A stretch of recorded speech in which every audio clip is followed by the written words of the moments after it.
예, 안녕하세요. 민사소송법 들어가겠습니다. 민사소송법은 어, 교과서가 굉장히 두껍고 또 설명하는 교수님들이나 또는 또 민사소송 실무기 때문에 이 법조인들, 변호사님들이 쓰신 교과서가 굉장히 많습니다. 근데 선생님은 이제 가장 그 전통적인 교과서를 바탕으로 해서 참고를 했어요. 그 강의로 그 교재로 강의를 하겠다는 건 아니고 예전과 마찬가지로 선생님 방식대로 키워드 중심으로 강의를 하도록 하겠습니다. 민사소송법에서 중요한 키워드를 차트화해봐서 판서를 한번 해봤어요. 첫 번째가 한 7가지 정도로 추려봤는데 선생님 참 숫자 7을 참 좋아해. 응? 이상하더라고.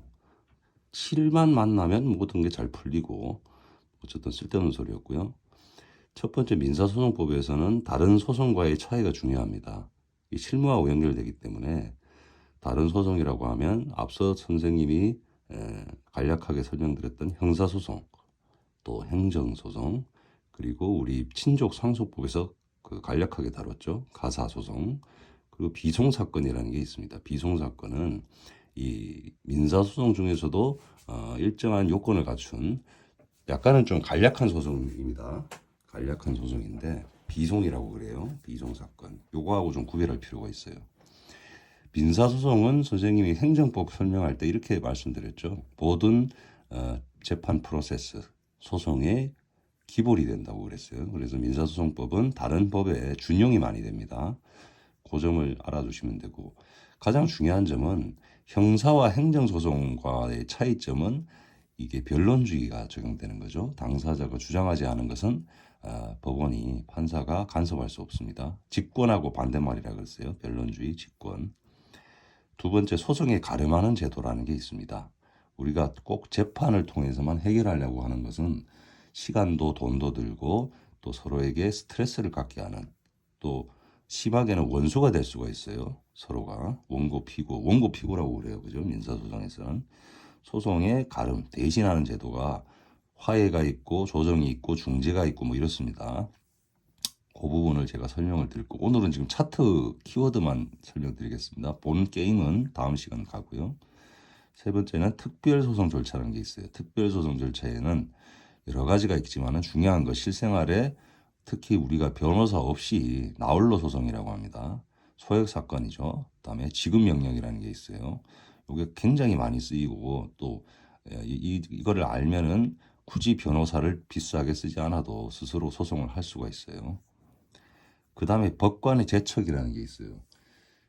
법관의 제척은 교수님들 강의에서는 거의 뭐 무시를 당하는 부분인데 실제 법원 재판에서는 의미가 꽤 있습니다. 뭐냐면 우리가 판사님들이 어떤 그 불합리한 경우가 있어요. 판사님들을 배당을 하게 되죠. 재판을 하게 되면은 우리가 소장을 제출하면 접수를 하면은 뭐 단독이든 합의든 특히 단독이 문제가 되죠. 1심에서는 단독 사건의 경우에 판사님, 재판장님이 뭔가 문제가 있어 보여요. 뭐 법에 위반이 될 수도 있고 또는 뭐 이해관계가 있는 사람이 될 수도 있고 이런 경우에 법률이 정한 일정 요건을 갖춘 경우에 우리 당사자가 재판의 원고 피고가 당사자죠.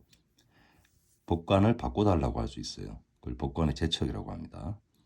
그 다음에 다섯 번째가 합의 관할이라는 게 있어요. 우리 관할이라는 것은 보통 뭐 주소지거나 그다음에 부동산 소송 같은 경우는 물건의 소재지거나 또 법정 관할이라고 하죠. 법정 관할이 원칙인데 그런 법정 관할이 아니고 당사자가 합의에 의해서 계약같이 합의에 의해서 관할이 성립되는 경우가 있습니다. 이것도 실제 실생활에 많이 이용되는 거기 때문에 제가 한번 추려봤고요. 여섯 번째는 사망자를 당사자로 한 소송이라는 게 있습니다. 우리가 소송을 제기하거나 당할 때 그 사람이 죽은 줄 몰랐어요. 응? 죽은 줄 알았다면 뭐 문제가 안 될 수도 있는데 죽은 줄 몰랐어. 응? 맞잖아. 우리가 저 사람이 엊그제까지 멀쩡했는데 말이야. 갑자기 뭐 돌아가실 수 있어요. 뭐 교통사고를 당하든 그죠? 아니면 암에 걸렸든 그런 경우에 소송이 효력이 어떻게 되느냐를 우리 학설 판례가 다투고 있습니다. 그래서 그 부분이 좀 설명이 필요할 것 같아요. 실제에도 자주 일어나는 일입니다. 그리고 일곱 번째가 소송물이라고 그래서 이게 이제 학자들이 쓰는 용어입니다. 소송물이라는 건 물건이 아닙니다. 이거는 심판의 객체를 말합니다. 우리 재판에서 판사님이 내리는 재판의 객체, 소송물. 그 구체적으로 어떠한 형태로 나타나냐면 우리 소장에서 청구 원인과 청구 취지를 쓰게 돼요. 예를 들어서 우리가 소유권 이전 등기를 청구한다. 이게 청구 원인이고 청구 취지는 뭐 우리 매매 계약을 몇 월 며칠 날 체결했다는 이유로 부동산 소유권 이전 등기 청구를 한다. 그때 청구 원인과 청구 취지가 있습니다. 그러면은 소송물 심판의 객체가 되는 것은 청구 원인만 되느냐 아니면 청구 취지까지 포함하느냐에 따라서 학설과 판례가 난무하고 말도 어렵고 그렇습니다. 이거는 실제 생활에 어떻게 적용되느냐 단지 그들만의 리그 교수님들의 어떤 학문상의 논쟁에 불과하느냐 아니면 실제 재판의 효력에 문제가 있느냐가 있습니다. 근데 이건 실제 재판의 결과에 영향을 미쳐요. 예를 들어서 심판의 객체라는 건 굉장히 중요합니다. 우리가 재판을 내리게 되면은 재판이 확정이 되죠.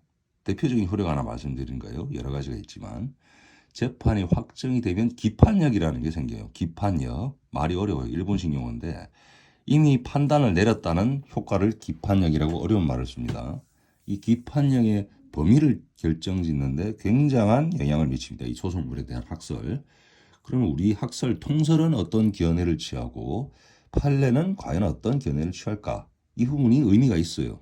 그 말도 어렵고 용어도 어렵고 말도 어렵고 학설의 로직도 머리 아프고 이거를 쉽게 심플하게 풀어드릴 것입니다. 이거 말고도 우리 뭐 예를 들어서 변론 기일이라든지 변론 절차, 그다음에 증거 제출 방식이라든지 그다음에 항소심 문제 뭐 이런 것들이 민사소송에서 다뤄지고 있어요. 그 부분은 제가 볼 때는 조금 이보다는 조금 덜하지 않느냐 실생활에서. 왜냐하면 우리 실제 생활에서는 1심 판결을 주로 대상으로 하죠. 항소심이나 상고심까지는 우리가 변호사가 대행하기 때문에 우리 그 서민들이나 학생들한테는 1심 판결이 굉장히 의미가 있어요. 1심 절차. 그래서 1심 절차만을 볼 때는 이 부분이 선생님은 의미 있어 보인다. 라고 생각을 해서 추려봤어요. 다음 시간부터는 요 하나하나를 뜯어보겠습니다. 수고하셨습니다.